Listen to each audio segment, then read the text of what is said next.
जो अभ्यास वैराग्य आदि से ध्यान लगाने में, समाधि लगाने में अयोग्य जो मध्यम कोटि के अधिकारी है, उनके लिए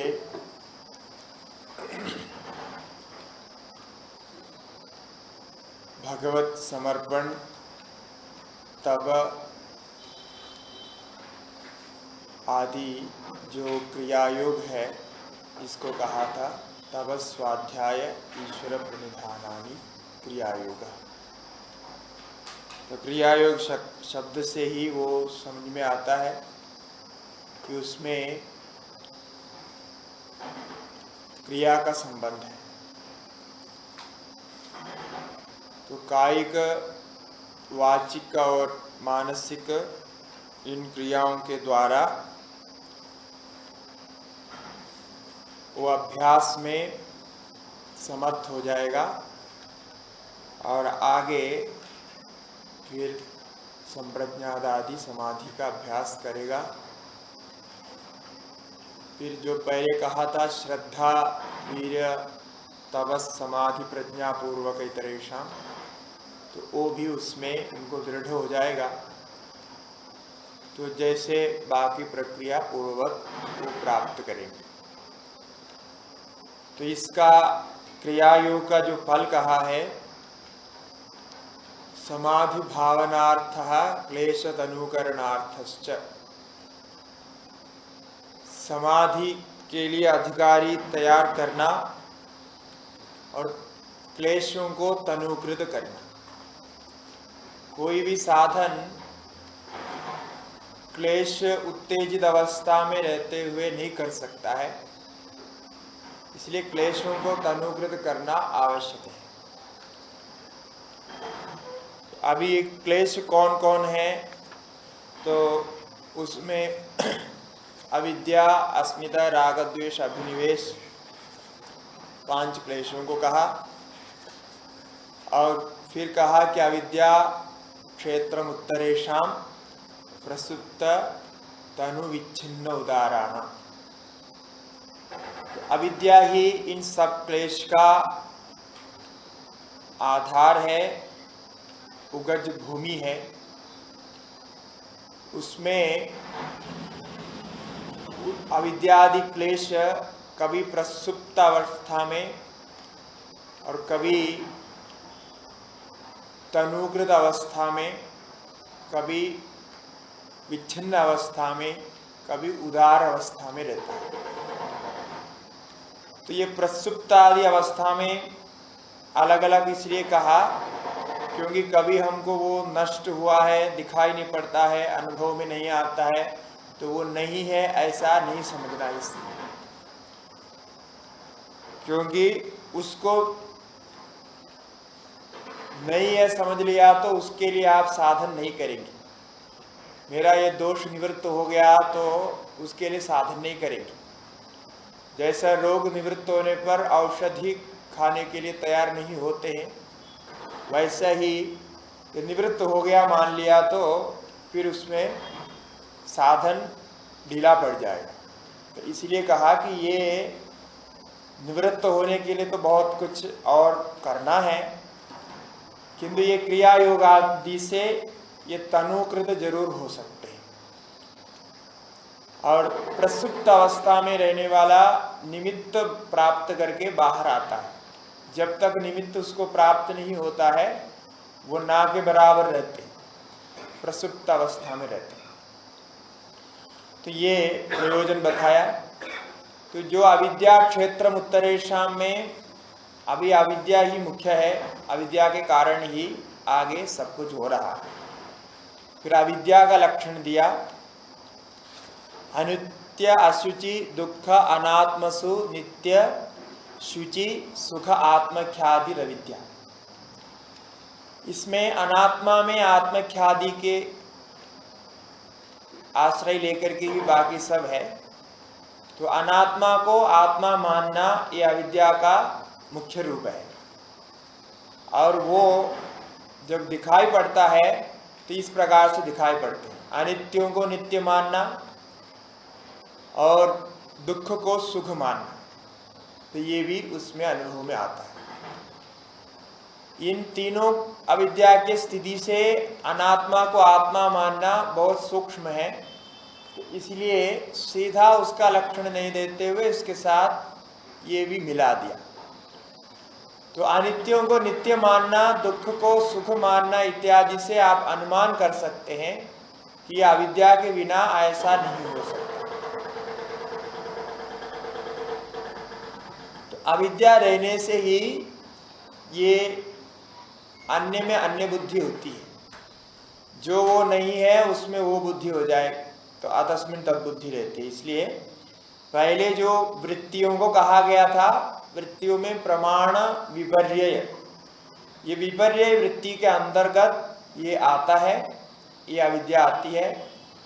और विपर्यय वृत्ति होने के कारण ही ये अविद्या का जो उत्तर उत्तर कहा गया सारे विपर्यय, माना अविद्या, अस्मिता, राग, द्वेष, अभिनिवेश, ये सारे विपर्यय के अंतर्गत क्लेश ही होते हैं। तो उसका निवारण करने के लिए, ये इसको तनुकृत करने के लिए, निवारण के लिए उपाय आगे बताएंगे। तनुकृत करने के लिए क्रिया योग की उपयोगिता है। ये जैसे तनुकृत होंगे आगे आप बढ़ सकते हैं। ये अविद्या के लक्षण में कल भाष्य में देख रहे थे, तो अनित्यों में नित्य ख्याति होना, अशुचि में शुचि ख्याति होना, इसके लिए भाष्यकार विस्तार से दृष्टांत दिया। और दुख में सुख ख्याति के लिए आगे सूत्र आएगा, परिणाम ताप संस्कार दुखेर गुणवृत्ति विरोधाश्च दुखमेव सर्वम विवेकिनः। वो ऐसे जो दुख रूप है, वास्तव में सोचा जाए तो सब दुख रूप ही है। कोई परिणाम के द्वारा दुख दे रहा है, कोई रजोगुण के द्वारा, गुण के संबंध में संस्कार के द्वारा, और कुल मिला के जो होता है सब गुणवृत्ति विरोधाच। तो गुण का स्वरूप है, गुण का स्वरूप में परिणत होते रहना है। तो इस समय जो दुख नहीं दिखता वो बाद में दुख रूप में परिणत होता है। उसको अनुभव करने के लिए आपको जन्म लेना पड़ेगा, इसलिए सर्वम ही दुख है, ऐसा आगे कहेंगे। अब कहते हैं कि ये जो अविद्या के बारे में आपने कहा, ये अविद्या किस रूप में है? तो कहते हैं तस्याश्च अमित्र अगोष्पदवत् वस्तु सतत्वम विज्ञेयम्। यहाँ अविद्या को विद्या का अभाव मान करके अभाव मानने वाले बहुत आदि है। वो किस तरह अभाव मानते हैं ये तो स्पष्ट नहीं है, किंतु उन्होंने अर्थ में अविद्या को विद्या का अभाव ऐसा कह दिया। तो ये कुछ संप्रदाय के ऐसे मान्यता है, और जो परंपरा से देखा जाए तो वेदांत में सांख्य के सत्कार्यवाद को सभी तरह से स्वीकार किया गया, और सत्कार्यवाद का अर्थ सत्कारणवाद भी है, क्योंकि कारण के सत्य के बिना कार्य सत्य नहीं हो सकता। इसलिए जहां तक कि वेदांत की प्रक्रिया की बात है, प्रक्रिया में असत कोई भी तत्व को नहीं माना जा सकता, क्योंकि आत्मा से इधर कोई तत्व की किसी भी प्रकार की स्थिति नहीं है जो आगे कुछ कार्य को कर सके। तो जब अविद्या है तो अविद्या भी किसी न किसी प्रकार से सतत्व ही है, अभाव नहीं भाव है। तो ये पक्ष रहने के कारण उनके समय में भी ये पक्ष रहा हो, क्योंकि ये अविद्या शब्द जो बना है नए समास करके बना है। इसमें जो अर्थ करते हैं कई प्रकार के अर्थ कर सकते हैं, क्योंकि नए समास का जो ना लगा करके जो समास बनाते हैं उसका 6 प्रकार व्याकरण शास्त्रों में कहा गया है, सिद्धांत कौमुदी में है।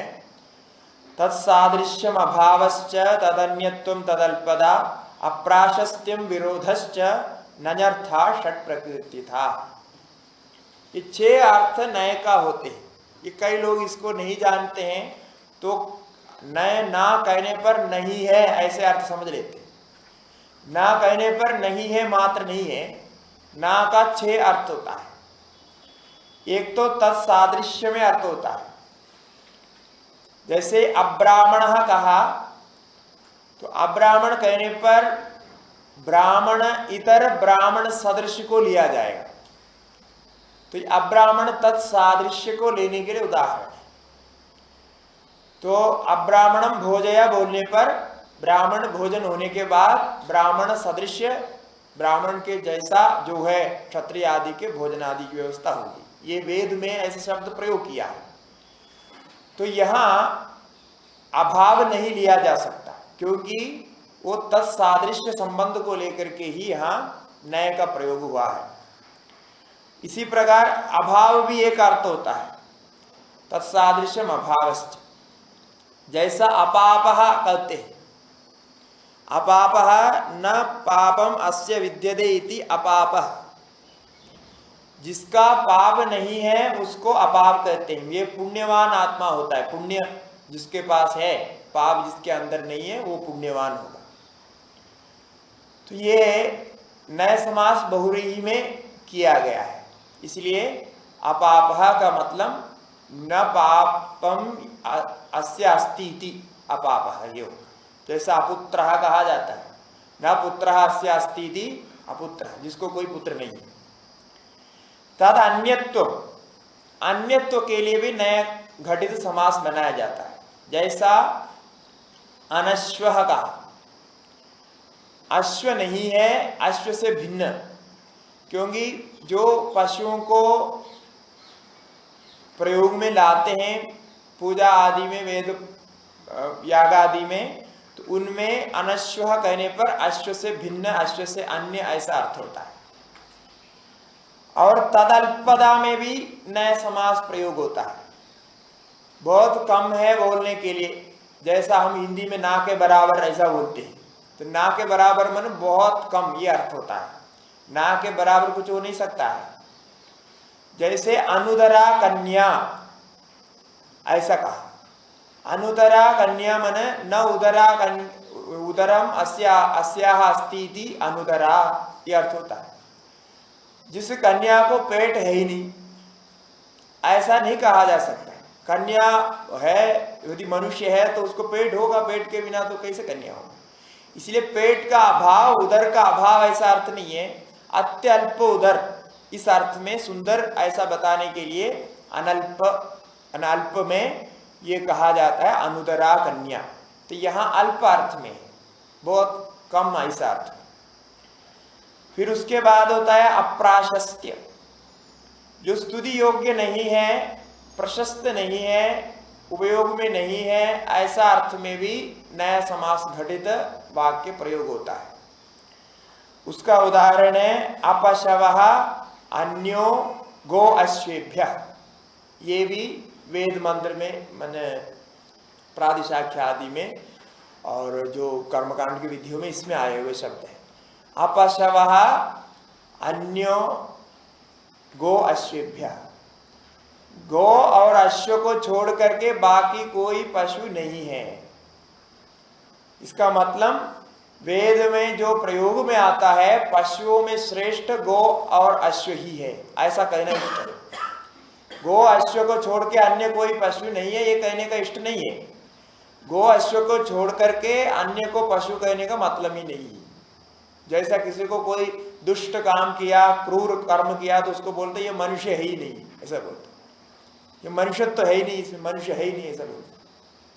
तो मनुष्य है ही नहीं कहने का मतलब वो मनुष्य नहीं है, ऐसा नहीं है, किंतु मनुष्य करने योग्यता इसमें कम है, अप्राशस्त्य है, इसकी निंदा की जाती है।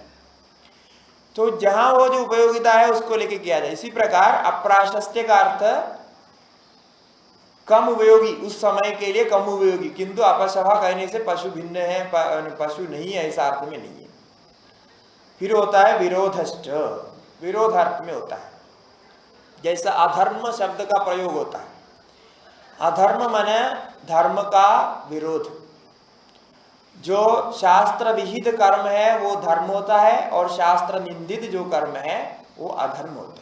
तो शास्त्र विहित का विरोध जो होता है वो अधर्म होता है, इसलिए विरोध अर्थ में होता है। इस प्रकार नए अर्थ का अनेक अर्थ व्याकरण शास्त्र में है। उसमें यहाँ अविद्या शब्द में जो प्रयोग किया इसको अभाव नहीं लेना चाहिए, कह रहे भाष्य में स्वयं कह रहा है तस्याश्च अमित्र अगोष्पदवत समास करना चाहिए। जो अमित्र कहा, मित्र नहीं है ऐसा कहा तो क्या होता है, मित्र से भिन्न शत्रु होता है। तो इसीलिए यहां भिन्न अर्थ लेना है अथवा विरोध अर्थ लेना है, दोनों में से एक अर्थ लेना चाहिए। ये जो 6 अर्थ बताया। और अगोष्पद, गोष्पद होते हैं बहुत कम स्थान को गोष्पद कहते हैं। जैसा गाय का खुर पड़ता है जितना स्थान होता है ये छोटा होता है, उससे बहुत बड़ा है बोलने के लिए अगोष्पद कहा जाता है। तो गाय के पद से बहुत बड़ा, तो गोष्पद नहीं है बोलने पर क्या होता है, गोष्पद से भिन्न मतलब बहुत विस्तार, ऐसा होता है। इसलिए वस्तु सदत्व विज्ञेय, सीधा उन्होंने कहा। इसलिए ऐसा सदत्व इसमें मानना पड़ेगा, ये सत मतलब भाव है ऐसा मानना पड़ेगा, यदि नहीं है तो नहीं होगा, क्योंकि वस्तु है वहां। अमित्र कहने से मित्र से भिन्न शत्रु होता है। यथा ना अमित्रो मित्र अभाव, इसका स्पष्टीकरण कर रहे हैं कि अमित्र कहने पर मित्र का अभाव नहीं होता, और न मित्र मात्रम, वो मित्र भी नहीं होता है, मित्र का अभाव भी नहीं होता है, वो मित्र नहीं होता। फिर क्या होता है, किंतु तद विरुद्ध सपत्न, उससे विरुद्ध शत्रु को मित्र अमित्र कहा जाता है, इसलिए विरुद्ध वहां आ जाता है। तथा अगोष्पदम न गोष्पद अभाव न गोष्पद मात्रम किंतु देश एव ताभ्याम अन्यत वस्तुंतर। देश विशेष को, विस्तार जो विशाल देश है उसको कहने के लिए अगोष्पद कहा जाता है। गोष्पद बहुत कम देश को कहने के लिए। एवं अविद्या न प्रमाणम, न प्रमाण अभाव किंतु विद्या विपरीतम ज्ञानांतरम अविद्या, स्पष्ट कह दिया उन्होंने कि इसी प्रकार अविद्या कहने पर वो प्रमाण नहीं होता, वो विद्या नहीं होती, किंतु न प्रमाण अभाव, वो कुछ है ही नहीं ऐसा, अभाव है ऐसा भी नहीं है, किंतु क्या है, विद्या विपरीतम ज्ञानांतरम अविद्या। विद्या का विपरीत जो ज्ञानांतर है उसको अविद्या कहते हैं। जो भ्रम ज्ञान है, विपर्य ज्ञान है, इसको अविद्या कहते हैं। इसलिए ये वृत्ति के अंतर्गत ही आता है, वो सद ही मतलब सत संबंधी है और भाव ही होता है, भाव इतर नहीं है। इसलिए अविद्या को अभाव नहीं मानना चाहिए, ये स्पष्ट उन्होंने कहा। अभी दूसरा क्लेश है अस्मिता। दृग्दर्शन शक्त्योरेगात्मदेवास्मिता,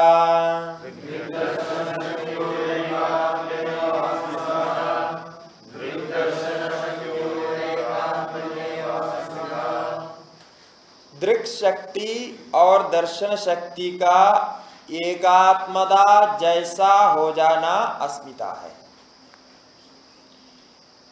ये समझने के लिए सांख्य का कुछ सिद्धांत इसमें आ जाता है। इसका दृक् शक्ति का और दर्शन शक्ति का सबका लक्षण इसी पाद में आगे सूत्रों में आने वाला है। दृष्टा दृश्यमात्रा शुद्धो भी प्रत्ययानुपश्य, ऐसा दृष्टा का लक्षण करेंगे इसी में 20वां सूत्र में। इसी प्रकार भोगा अपवर्गार्थम दृश्यम इत्यादि से दृश्य का भी लक्षण करेंगे गुण के द्वारा बता करके। और दृष्ट दृश्यो संयोग हेय हेतु, ऐसा दृष्ट दृश्य का संयोग ही दुख का कारण है, ये भी आगे बताएंगे। क्योंकि इसमें कुछ प्रक्रिया, सांख्य संबंधी प्रक्रिया की आवश्यकता है, वो प्रक्रिया अभी आगे शुरू होने वाली है। कुछ सूत्रों में प्रक्रिया को बताएंगे, तब आपको इसको विस्तार रूप से समझाएंगे। किंतु यहाँ हम संक्षिप्त में इतना कहें, भाष्य में लिखा है पुरुषो दृक् शक्ति, जो चेतन है उसको दृक् शक्ति कहा जाता है। जिसको हम दृष्टा कहते हैं वो चेतन होता है। यद्यपि दृष्टृत्व भी उसका वास्तविक स्वरूप नहीं है, दृश्य अपेक्षित दृष्टृत्व होता है। दृष्टृत्व दृश्य के कारण होता है, वास्तव में वो दृष्टा भी नहीं है। इसलिए पुरुषः दृक् शक्ति ही ये शब्द कहा। और बुद्धि दर्शन शक्ति, और जो सत्व प्रधान बुद्धि है वही दर्शन शक्ति है, जिसको हम चित्त नाम से कहेंगे, जो शुद्ध स्फटिक के समान है। इत्येतयोर एक स्वरूपापत्तिरिव अस्मिता क्लेश, इन दोनों का एकता जैसे हो जाना ये अस्मिता वृत्ति। अस्मिता का मतलब मैं हूं ये भाव। देखिए सामान्य में भी ये मैं हूं इतना भाव का भी ज्ञान सबको नहीं होता। यदि भी वेदांत आदि पढ़ने के बाद हम समझते हैं कि मैं हूं यही सबसे पहले है, यही सत्य है इत्यादि, तो सब जानते हैं, किंतु व्यवहार में कभी भी आप अहम का बोध करते हैं तो उसमें विशेषण सहित ही बोध करते हैं। सबसे पहले वहां मनुष्यत्व आदि रहता है, मनुष्यत्व आदि से युक्त ही आप अहम का बोध करते हैं। इसलिए वो अस्मिता नहीं है। मैं ज्ञाता हूं, मैं श्रोता हूं, मैं करता हूं इत्यादि जो बोध होता है ये आत्मा के वृत्ति सहित होता है, अस्मिता वृत्ति सहित है। ये अस्मिता वृत्ति नहीं है। अस्मिता वृत्ति केवल मैं हूं ये भाव है, जो अस्मिता अनुगम संप्रज्ञात नाम से पहले कहा था। ये विशेष विचार करने पर, विशेष ध्यान करने से ही ये प्राप्त होता है, समझ में आता है। ये ऐसा सामान्य में समझ में नहीं आता। सामान्य में जिसको हम समझते हैं वो इसका स्थूल भाव है, अस्मिता का स्थूल भाव, मतलब बाकी व्यवहार आदि को लेकर के, दृष्टा श्रोता मंदा इत्यादि रूप से जिसको हम जानते हैं अहम अहम करके, वो उससे ये भिन्न है। उसमें क्या होता है, दृक् साक्षी जो स्वरूप पुरुष है चेतन, और दृश्य जो बुद्धि तत्व है यहाँ व्यष्टि में, इन दोनों का एक संयोग होता है। संयोग होने का मतलब वास्तविक संयोग नहीं होता है। वास्तविक संयोग इन दोनों का होना संभव ही नहीं, क्योंकि तत्त वस्तु का स्वरूप कभी भी बदलता नहीं। बदलने के कारण वास्तव किसी का संयोग नहीं हो सकता। इसलिए उन्होंने एकात्मता ईवा कहा। एकात्मता होती नहीं है, एकात्मता जैसे होता है। इसको सांख्य कारिका में भी कहा, तस्मात् तत्संयोगाद अचेतनम चेतनावदिव लिंगम, ये 20वें कारिका है। तो उसके संयोग से, उसके सानिध्य से अचेतन जो बुद्धि है वो चेतन जैसे हो जाती है। तो चेतन जैसे बन करके फिर बाद में बुद्धि में वृत्ति बनता है मैं दृष्टा। पुरुष में किसी भी प्रकार की वृत्ति नहीं बनती है। पुरुष मैं हूं ये वृत्ति को भी नहीं बनाता है, क्योंकि उसको वृत्ति बनाने का कोई मतलब नहीं। वो केवल उसका स्वरूप में अपने आप स्थित रहता है। वो दृश्य सामने आने पर उसमें दृष्टा का आरोपित होता है, वो भी बुद्धिवृत्ति करती है। पुरुष कभी मैं दृष्टा हूं ये अभिमान नहीं करता, कुछ नहीं रहता है उसमें। इसलिए ये सारे उसके संयोग से होता है। ये सानिध्य से शुद्ध बुद्धि में प्रतिबिंबित पड़ने पर जैसे शुद्ध स्फटिक में प्रतिबिंब से वो चमकने लगता है, उसका जो कुछ चमक है वो सूर्य का प्रकाश का ही है। किंतु सूर्य प्रकाश का चमक है ऐसा आप नहीं जानते। आप सोचते हैं वो मणि से चमक निकलता है। मणि से चमक नहीं निकलता है। जो चमक निकलता है वो सूर्य के प्रकाश के किरणों से ही निकलता है। किंतु सूर्य प्रकाश को बहुत सूक्ष्म रूप से वो रिफ्लेक्ट कर सकता है, ये गुण स्फटिक में है। इतने गुण को लेकर के वो चमकने वाला हो जाता है। जितना जितना वो ज्यादा चमकाता है उतने आप मणि को श्रेष्ठ बताते हैं, किंतु है वो मणि का कुछ चमक नहीं, जो है प्रकाश कणों का ही चमक है। इसी प्रकार चैतन्य जो आत्मा है, पुरुष है, उसका ही है यहाँ चेतनत्व का भाव। बुद्धि में, मन में और वृत्ति में, शरीर आदि में जहां भी चेतनत्व का भाव आता है वो सभी उसका ही है, उससे अतिरिक्त नहीं। इसलिए मैं दृष्टा हूं करके जानना भी, ये चेतनत्व भाव भी उसका ही है, किंतु वो ऐसा एक साथ हो जाता है, दोनों में आप भेद नहीं कर पाते। भेद नहीं करने से आप उसी को चेतन स्वरूप समझ लेते हैं, क्योंकि चेतन स्वरूप होना और चेतन स्वरूप समझना, इसमें बहुत अंतर है।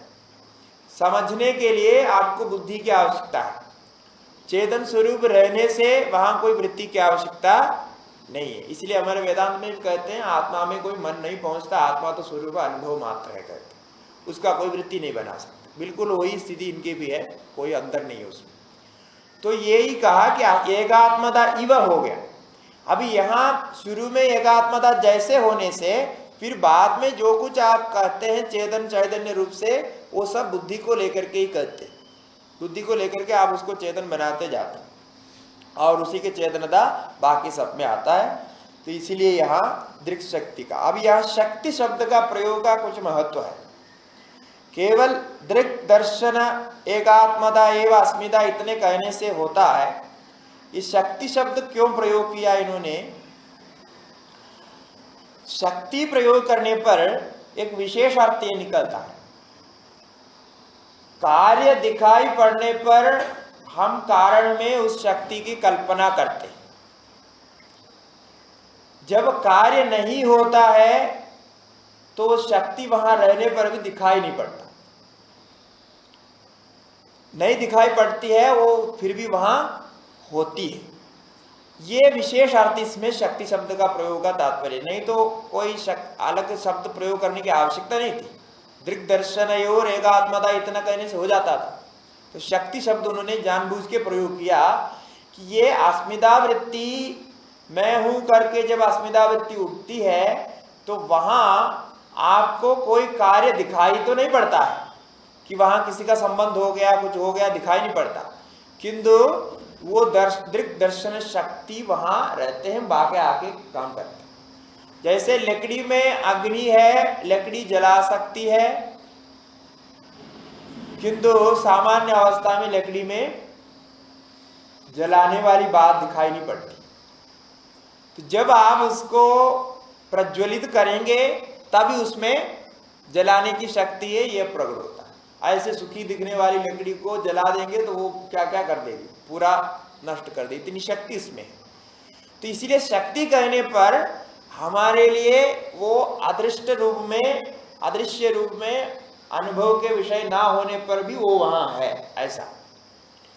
तो इसलिए वो शक्ति है। तो इसका दोनों का संबंध है। जैसे सुषुप्ति आदि अवस्था में सर्वत्र, सुषुप्ति आदि में पता नहीं चलता, किंतु फिर भी वहां संबंध है।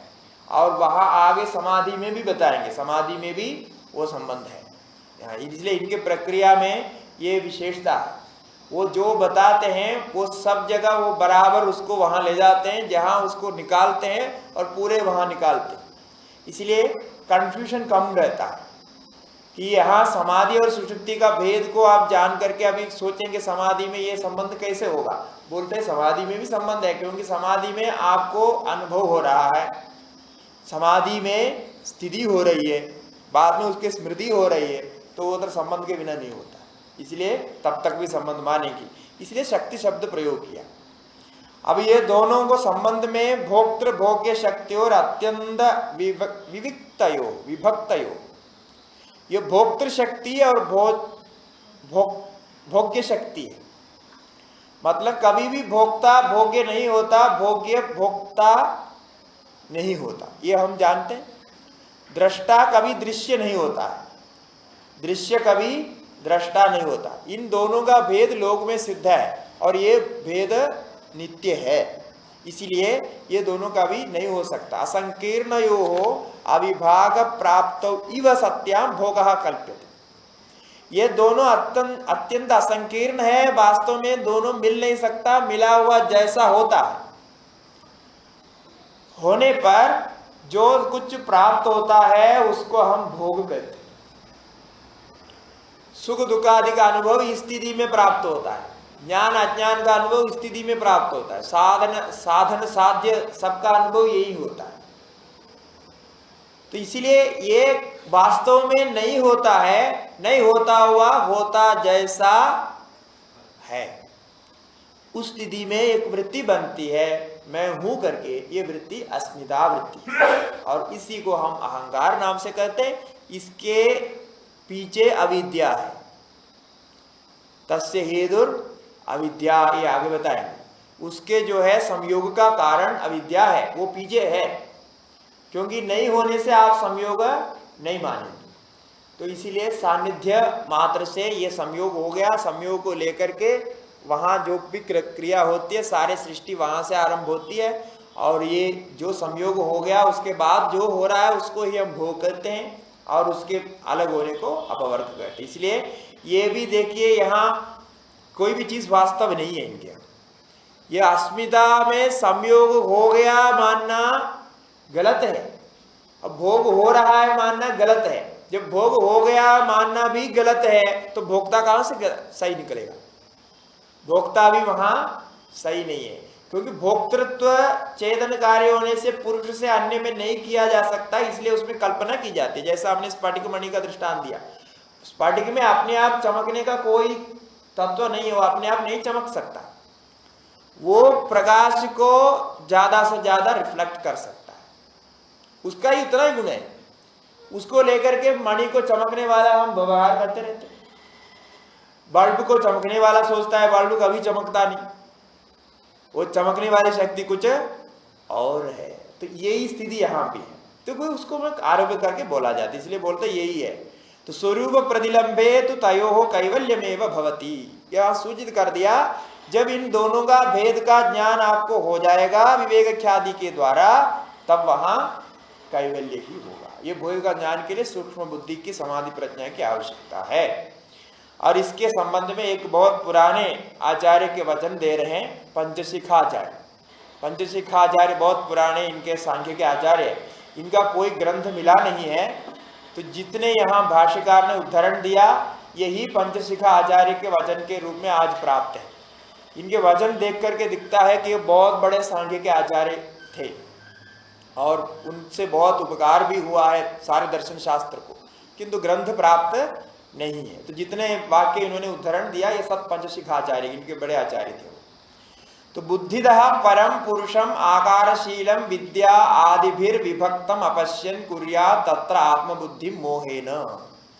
इसलिए इनकी जो शैली है, इनके जो शब्द प्रयोग है, वो भी हमारे दर्शन शास्त्र के शब्द प्रयोग से कुछ अलग ही है, क्योंकि इतने ये पुरातन है, दर्शन शास्त्र के पारिभाषिक शब्द भी वहां प्रवृत्त नहीं हुए थे, तो कुछ दूसरे ढंग के भाषा में बोलते हैं, इसलिए इनका शब्दार्थ करने में बहुत मुश्किल होता है कि किस प्रकार से क्या बोलना चाहते हैं।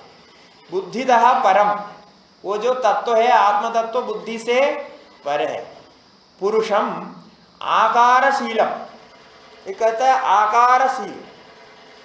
अभी आकारशीलम का अर्थ क्या करना चाहिए? आकार मतलब हम लोग जो आकार समझते हैं वो आकार, किंतु इनका ये आकार वो अर्थ में नहीं है।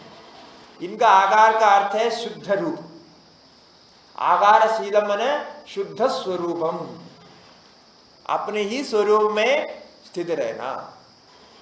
और विद्या आदिभिर विभक्तम, विद्या से उसको अलग जानेंगे, बुद्धि से इनका जो आत्मा का जो स्वरूप को अलग जानेंगे, तो अपश्यन, उसको नहीं देखता हुआ, मोहेन तत्र आत्मबुद्धि कुर्यात्। तो ये जानने के बाद तो दोनों का भेद मालूम होगा, किंतु उसको नहीं जानेंगे तो मोह से उसमें, तत्र मन बुद्धौ, बुद्धि में आत्मबुद्धि करते हैं। बुद्धि को ही आत्मा मानते हैं, बुद्धि के जो प्रत्यय है अस्मिता निकला उसको ही आत्मा मानते हैं। इसलिए ये अस्मिता एक मूल चीज है जिससे हमारे सारे व्यवहार निकलता है, और खोज खोज करके हम अस्मिता में पहुंच जाएंगे। ये संप्रज्ञात की प्रक्रिया में बता दिया आपको। और इसके जो अस्मिता की कैसे उत्पत्ति होती है, क्या प्रक्रिया है, ये आगे आने वाले सूत्रों में स्पष्ट होगा। अभी तीसरा क्लेश है राग, सुखानुशयी रागः।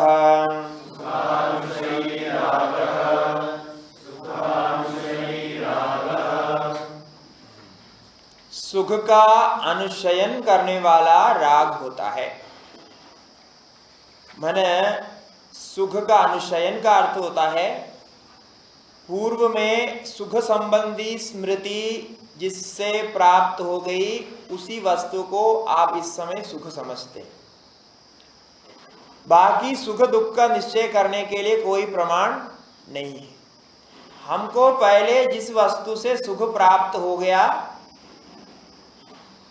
उस वस्तु को देखने पर सुखाकार वृत्ति बनती है और सुखाकार वृत्ति से उस वस्तु में आसक्ति हो जाती है, उसको राग कहते हैं।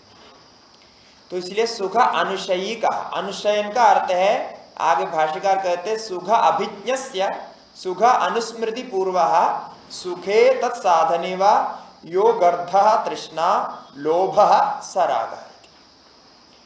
कि अनुशयी कहने पर ये कर्म के साथ भी इसका संबंध है, स्मृति के साथ भी इसका संबंध है और अंधत्वगत्वा संस्कार के साथ भी इसका संबंध है। तो पूर्व संस्कार होना चाहिए। कोई वस्तु को शुभ मानने के लिए, अच्छा मानने के लिए पूर्व संस्कार, पूर्व स्मृति होनी चाहिए उसके संबंध में।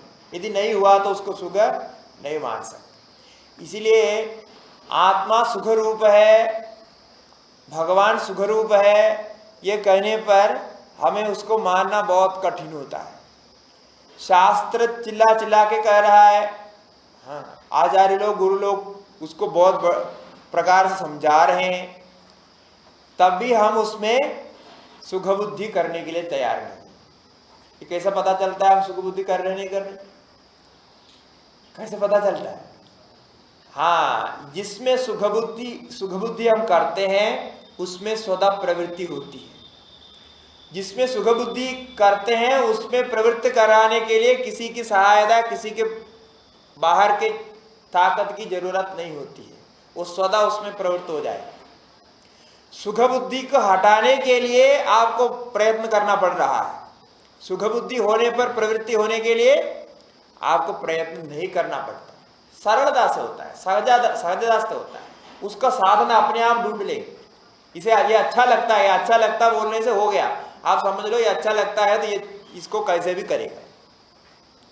तो इसीलिए ये अच्छा लगने वाली जो बुद्धि है इसको पहले समझना चाहिए, अच्छा हमको क्यों लगता है और क्यों नहीं लगता, क्योंकि पूर्व संबंध इसके साथ रहता है। और बाकी तो हमको अच्छा नहीं लगते हैं, सब जबरदस्ती लगता है, इसका मतलब इसके संबंध में पूर्व अनुस्मृत स्मृति नहीं है, संस्कार नहीं है। जिसको वो संस्कार होता है वो करता है, और नहीं है तो जबरदस्ती करना पड़ता है। अपने मतलब मान करके चलने के लिए वो स्वीकार कर लेते हैं, फिर होता कुछ नहीं, जो अच्छा लगता वही करता। इसलिए कहते हैं कि अनुशयी होता है ये, सुख का अनुशयन के साथ संबंध करके ही राग होगा। इसलिए राग को आप बाहर से हटाने के 1000 प्रयत्न करो, होता नहीं है, फिर राग होता है, क्योंकि राग का मूल और कुछ है। उसको आप पकड़ेंगे जब तक नहीं, तब तक राग किसी प्रकार भी परिणत होकर के आता ही रहता है। उसका मूल पड़ा है अविद्या, तो अविद्या तक भी ना पहुंचे, कम से कम ये तो सोच ले कि मुझे इस विषय में राग क्यों हो रहा है। इतना सोचने पर राग निवृत्ति होगी। इसलिए ना अनुशय शब्द का प्रयोग करते हैं, ये भी इनकी पारिभाषिक शब्द है, क्योंकि जो कर्म संबंध से, स्मृति संबंध से, संस्कार संबंध से जो आएगा उसको अनुशय शब्द से कहते हैं। अनुशय माने वो उसमें सोता रहता है। अनुशयरते यदि अनुशय कर्माशय, जो पहले बोला था, ये अनुशय करता है, उससे अनु होता है, उसके संबंधित स्मृति होती है। इसलिए इन्होंने देखिए वृत्तिकार क्या, भाष्यकार क्या लिखते हैं, सुख अनुस्मृति पूर्व, सुख की स्मृति पूर्व में हो तभी आपको सुखाकार वृत्ति किसी विषय से हो सकती है, और उसमें से होने के कारण उस साधन को अपनाया जाता है। कोई भी साधन, सुख का साधन हम इसलिए अपनाते हैं क्योंकि इससे सुख होता है। जब हमको पता चलता है इससे कोई सुख होने वाली बात नहीं है तो हम उस साधन को त्यागते हैं। उस साधन को लंबा चलाना मुश्किल होता है, इसलिए सब में जबरदस्ती करना पड़ता है, पता नहीं है वो ऐसा होता है करके, तब वो साधन में भी करते हैं, साध्य में भी करते हैं। अब इसका विपरीत है दुख। दुखानुशयी द्वेषः,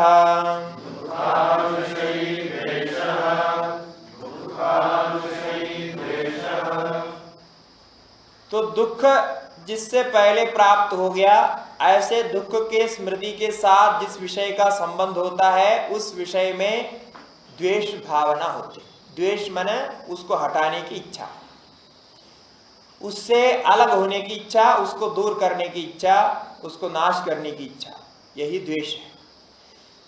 ये दुख अनुस्मृति पूर्वक, जैसे सुख अनुस्मृति कहा वैसे दुख अनुस्मृति पूर्वक, और दुखे तत्साधनी वा, दुख में और उसके साधन में प्रतिघो मन्युर जिघांसा क्रोध सद्वेष, तो उसको प्रतिघात करने की इच्छा, मन्यु बहुत तेज से क्रोध आना, मन्यु, हाँ भगवान का, शिव जी का भी एक नाम है, बहुत तेज क्रोध रहता है।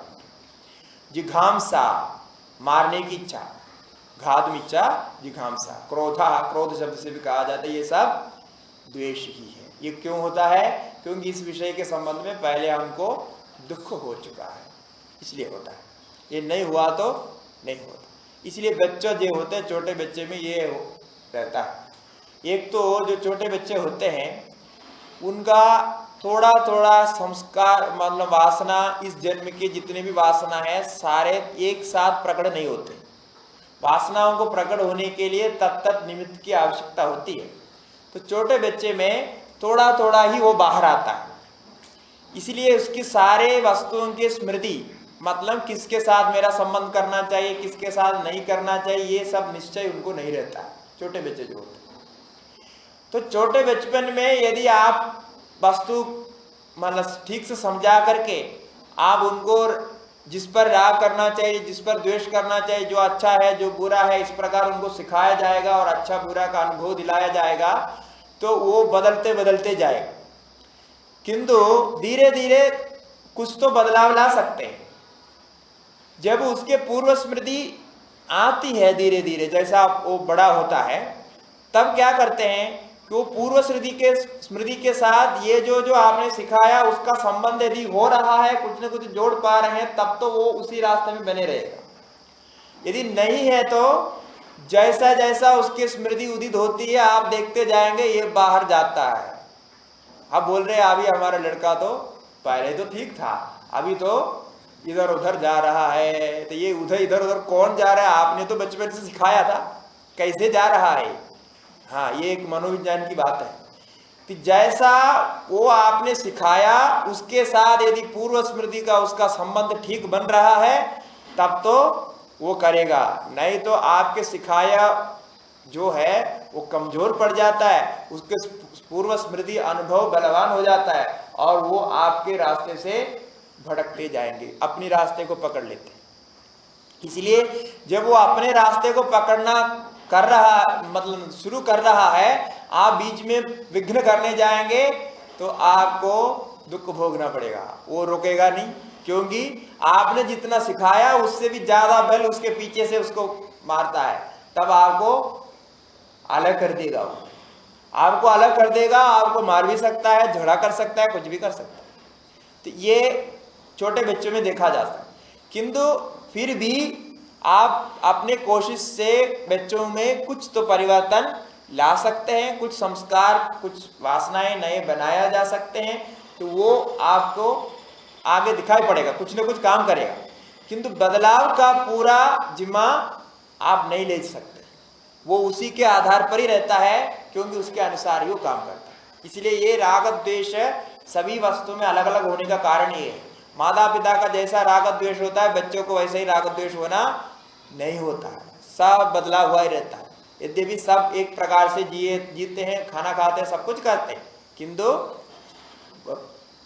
फल कुछ और होता है। इसका कारण है जब तक वो स्मृति नहीं आए तब तक आपकी बात मानेंगे। ऐसा ही यहां भी हो रहा है, हमारे साधकों में भी ऐसे होता है। जो गुरु लोग बोलते हैं, उनको शास्त्र बोलते हैं, उनको हम सुनते हैं तो मान लेते हैं, ये तो मानना पड़ता है, गुरु है, नहीं मानने से पाप लगता है, ये डर है, इसलिए मान लेते हैं। किंतु मान चलने पर भी जो हमारे पूर्व संस्कार का बल जहां है और जिसके साथ वो मिल रहा है उसको तुरंत पकड़ लेते। ये गुरुजी ने ठीक कहा, बाकी जो गुरुजी ने कहा वो ठीक नहीं है, ये ठीक कहा। क्यों? वो तो आपके साथ मिलता हुआ, वो तुरंत अपना लेता है। उसको अपनाने में कोई टाइम नहीं लगता, किंतु बाकी बात सही है गलत है नहीं सोचता। ऐसा होता है, ये हमारे ऐसे भी होता है, पूरा जीवन में ऐसे होता है। इसलिए इसको देखता रहना पड़ता है कि किस पर हमको राग हो रहा है, कौन सा हमारा हित है, और किस पर द्वेष हो रहा है, वो हित है क्या अहित है, ये विचार करते रहना पड़ेगा। क्योंकि विचार करने में जो बदलाव लाने के लिए या उसके सही समझने के लिए आपको अपने संस्कार भी वहां मदद करेंगे और बाहर का जो भी है शास्त्र आदि भी मदद करेंगे। अब एक सबसे जो रूढ़